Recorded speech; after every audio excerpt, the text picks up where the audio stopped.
Go grab me some California poppy right now. This is frustrating. All right, Facebook, stop kicking me off, because here's the deal. All I'm going to do is go through research studies, okay? Peer-reviewed PubMed research studies, all right? I'm sharing information with people. In no way, shape, or form am I giving advice on what to do or what to believe about the you-know-what virus. So we don't understand what's going on, folks, and why we're getting kicked off. So I'm going to start off from where we were before. We only got 3 people on, 14 people. Hopefully we'll go live here pretty soon. All right, so here are the things. So why so? I would understand that herbs would be no-go with this particular. I want to understand why herbs would be a no-go for this particular virus. Cytokine storm, somebody says. That's what is killing people with coronavirus. I'll take my herbs unless I get this attack in my respiratory system. In that case, anything that pumps immunity is fuel for the fire. At that point, it's C that is extremely crucial. Okay. I believe vitamin C is a very cheap, inexpensive supplement I would definitely recommend having on hand. It's extremely accessible by the majority of people. It could and would definitely improve the outcomes if somebody were to have a serious infectious disease of many different types, including coronavirus. So, that said, you know what? I'm still going to take my herbs because herbs are superior to these isolated nutrients because they cover multiple aspects. So we'll be talking about that. Okay, also, I want to know and ask this person, how are they going to know? Are they going to go in and get a test and wait till the test comes back on positive or negative and then say, okay, now do I take my herbs? You know what? As soon as I feel like my kids or myself are catching something, I don't fret. I take our herbs and I do what we're supposed to do to maintain our health. Another thing here, another share here, for those who may be stocking up on items for CV, I recently read from a friend who is in the medical field but naturally minded and knows her stuff. She does not vaccinate, for example, that you may not want to use elderberry for the virus or even preparations for it, as it may exacerbate symptoms, upregulating cytokine, causing cytokine storm. This is not the first time that a red elderberry could cause this issue in certain viruses. This is not the first time. Way before that, I heard you don't take elderberry long term. Anybody heard that? You don't take it over 4 days. I'm like, the studies on influenza took it more than 4 days. I'm like, where are people coming up with this? I'm like, there's never been one negative study ever published that I've ever seen, and I've read them all, it seems, that I can find. Granted, somebody could bring me one and send me, and I'd love to read more and clarify if I may be making a mistake. But I've never seen it in every single blogger and natural herbalist that claims that elderberries could increase inflammatory cytokine storm, shouldn't be taken long term. It seems like they don't reference anything supporting their theories. Lipospheric vitamin C, selenium, bioactive silver, Chinese herbs, N-acetylcysteine. She said to learn dislodge mucus from the lungs. Humidifiers will come in handy. You know, shoot, burning sage in the house and can kill viruses. Personally, I'd also say make sure you have magnesium, zinc, and B vitamin complexes, along with oregano essential oil, which oregano is more towards a antimicrobial, bacterial, and I wouldn't take essential oils of oregano as it can inflame the intestinal lining and gut, taken in higher amounts for long term and can disrupt microbiome. So those are the type of things I'm seeing, and I'm literally getting attacked by people when I say it is not contraindicated. But you know, the history shows us human trials on influenza, multiple different strains in Sambucus nigra, black elderberry and Panama, the effect of Sambucus nigra or Sambucus, black elderberry extract, natural products in the production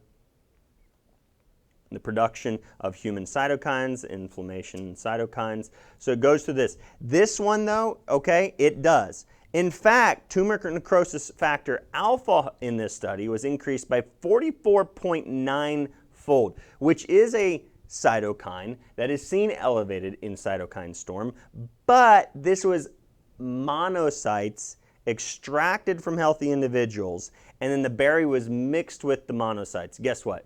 You're not going to digest and absorb the constituents of elderberry. Your monocytes inside your blood are never going to be directly mixed with the berry itself, period. So this study isn't necessarily going to transfer over into human consumption of it. And I will show you a 12-week study on human consumption of elderberry before we're done, confirming what I'm saying is that elderberry will not increase unnatural levels of inflammatory cytokines. And in fact, it may actually slightly reduce it. And that's in a human consumption study. The best study we have available to see whether elderberry would actually be immunostimulatory, meaning it activates components of your immune system that should be activated during an infection. And remember, folks, that is key and crucial. You need inflammatory cytokines to kill off a virus sometimes, or a parasite, an infectious disease, a bacteria. You need them and you want them. That is the ammunition, okay? But you also want the anti-inflammatory component of your immune system to clean things up and resolve that inflammation and reduce and help guard against excessive tissue damage that would ultimately lead to poor outcomes during an infection. But the ability for elderberry to do that would not be. Stephen Booner, he wrote some phenomenal books on herbs and antiviral herbs, so highly recommend things that I've read long time ago. He says his core tincture formulation will be Baikal skullcap, Japanese knotweed root, which we have in resveratrol form through the Wellness Way. Again, I'm going to say that I didn't want to capitalize on the fear, but my wife's like, listen, everybody else is out there selling stuff. I see people toting their Amazon links and things like that.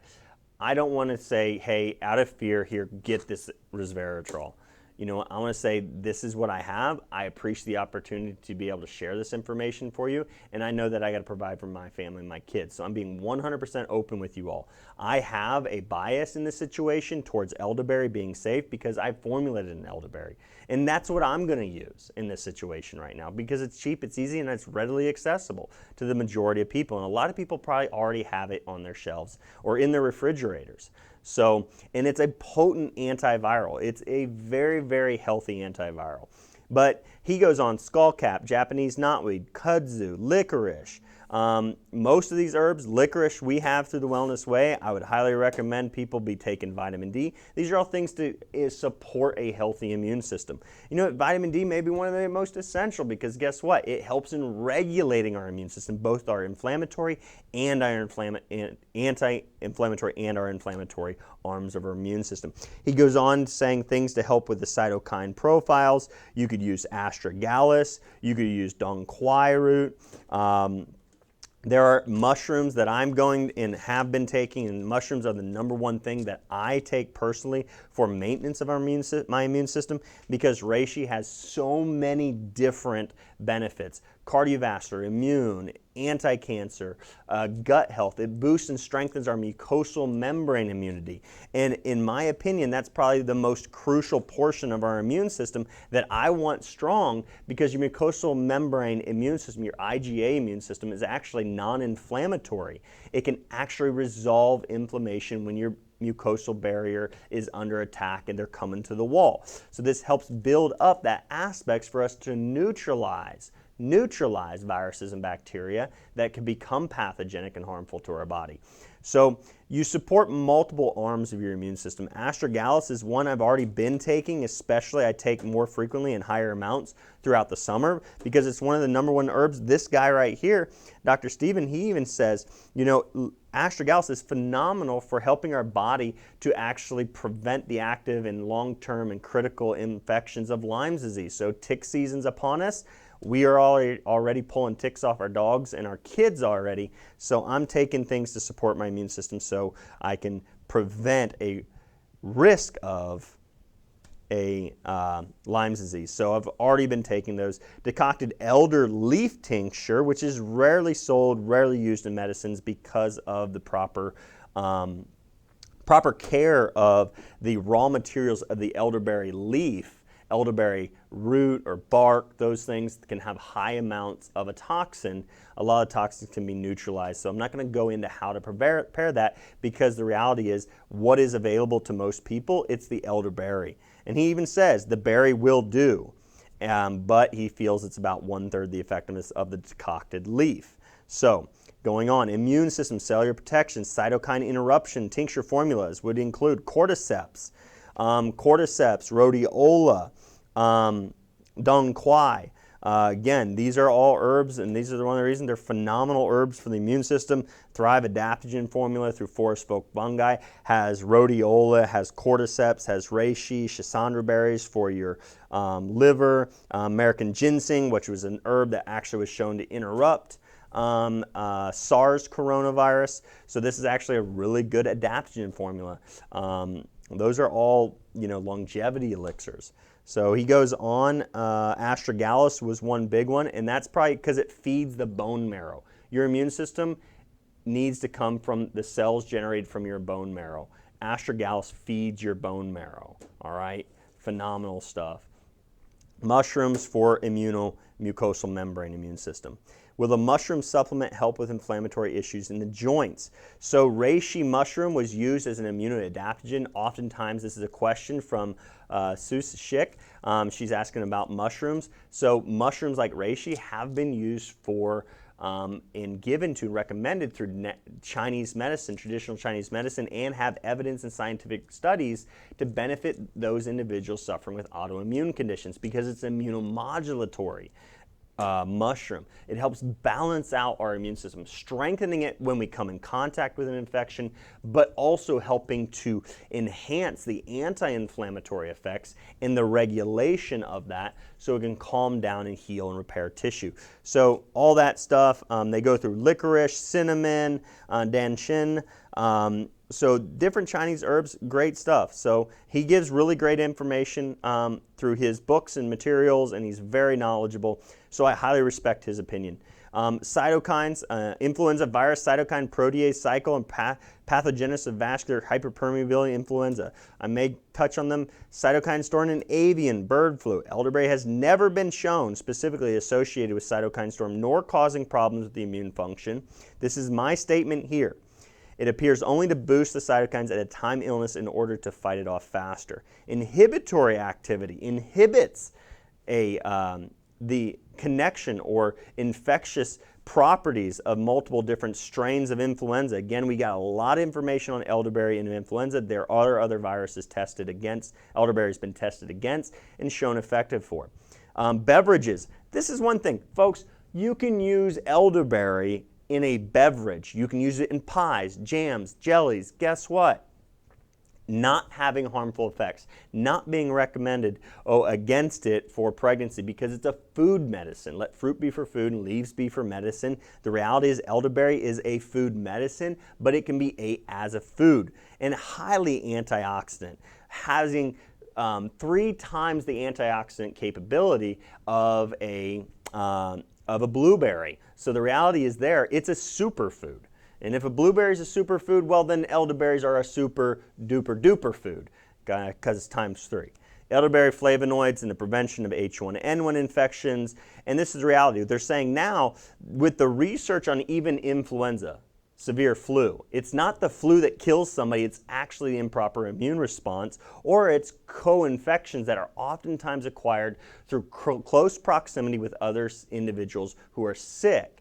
You can have a bacteria in your body, strep, pneumonia, all kinds of bacterial, and even viruses in your gut, in your mucosal lining, in your sinuses, on your skin that aren't harmful to you right now, but they can be. They're opportunistic. Pneumonia, they say kills tens of thousands, but pneumonia is nothing. It is simply an opportunistic infection. It's like just getting beat up by Mike Tyson and then the skinniest guy in school comes up and kicks you and then says, see, I beat him up. They're opportunistic infections, all right? That's what they are. So you need to regulate your immune system. You need to keep it strong but balanced. And that's what they're saying now is these infections can actually cause an inflammatory cytokine storm. So what is something else people have shared with me and said, see, coronavirus causes inflammatory cytokine storm. So they send me to this website here, and guess what? It's somebody selling inflammatory cytokine storm kind of treatments, all right? And they use a 2017 study with not the novel coronavirus, but with a SARS coronavirus, which has application in this time. But again, the study came from 2017. Pathogenic human coronavirus infection causes consequences of cytokine storm immunopathology. This is a theory. This is definitely something they're seeing. But again, it may not be. They see inflammatory cytokines extremely elevated in people who are severely infected, severely ill with these illnesses.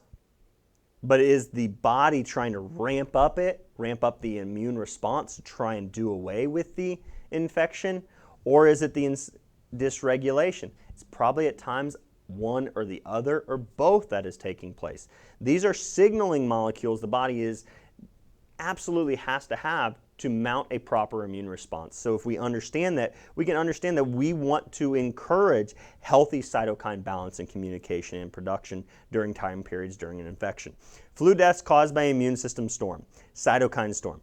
So I've never heard anybody say elderberry shouldn't be taken for the flu, but everybody would agree, take elderberry for the flu. But now that coronavirus, because of this company promoting their treatments for cytokine storm, has started putting this out, and then now some bloggers have picked up stuff and decided they're going to say that elderberry may be contraindicated and say that it may cause elevated cytokines and list one reference of the studies that I've mentioned, one single study they seem to want to point at. It's ridiculous to me, folks. They're not looking at the entirety of the evidence and information, all right? But they wouldn't say, they'd be like, it's great for the flu, but yet the flu, people die from the flu because of inflammatory cytokine storm. But nobody's sitting there saying elderberry shouldn't be taken for that. But again, human trials knocking the flu duration from rather than 7 to 10 days down to 2 days, and 85% of the population in that study resolved the flu within 2 days taking elderberry. You know, phenomenal stuff. 10 minutes till I got to go. Sorry for the backup and stuff, so I got to fly through. Cytokine storm. Here is a blog, Natural Medicine Mamas. You know what? I actually think this blog is really good, but this was another article people were sharing saying that we shouldn't take elderberry because of what they were saying. But yet what they were saying was actually they would still give elderberry at the first notice of their child or somebody getting an illness. People aren't even reading the entire article. They're just saying, here's evidence, cytokine storm, don't take elderberry. It causes cytokines. No, it doesn't. All right? I'm going to be kind of quick, might be a little brash with some of these statements. Swine flu, H1N1, bird flu, H5N1 takes control of your immune system, causes immune confusion in your body. No! Dang it! H1N1 swine flu was shown to be much more deadly in individuals who were actually given the prior immunizations. H5N1, if you look at my video I did on the ferret studies, where vaccination increased your likelihood of severe influenza with H5N1. The ferret studies, it's the vaccines, folks. It is literally the vaccines. But this blog is trying to blame the viruses on it, but it's not the viruses. It's skewing, distorting our natural immune responses. And in fact, these illnesses are more deadly because the vaccine inhibits mucosal membrane immune generation and memory, in essence allowing us to fight it off before it even gets inside of our body, neutralizing the virus at the mucosal barrier with an IgA immune response, something a vaccine doesn't do, but actually could weaken if it's injected into your body. All right, Spanish flu, some of the things they noted, Spanish flu. But watch this, folks. They said some analysis have shown that a virus particularly deadly because of the cytokine storm, which ravages the stronger immune system of adults. One source for that. This was this blog post, Mother's blog post, that they said cytokine storm, so don't take elderberry during cytokine storm. But yet the theory of cytokine storm for the 1918 flu was referenced by one study, and this was Wiki was their source, okay? Wiki's not my source. PubMed Science is my sources, all right? And I'm just being a little joke, but it was a good article. They had some decent information there, but I will pick it apart a little bit because of one of the other sources they use. In contrast, 2007 analysis of the journals in the period of the pandemic found that viral infection was no more aggressive than previous influenza strains. Instead, malnourishment and overcrowded medical camps and hospitals. We are quarantining people right now when we don't even know how deadly this is, but we're putting people into stressful environments, quarantine camps. We're putting them in the presence of a bunch of other sick people in which these Non-pathogenic but opportunistic infections can be opportunistic and become pathogenic and harmful. And it was actually superbugs and the constant circulation of different bacteria amongst all these people who are already weakened in the presence of other people who are already weakened by viruses and bacteria, and that super infection was what killed those victims.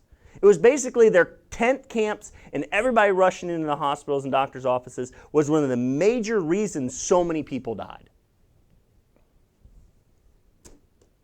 Fever alters immune system to better reach infections, folks.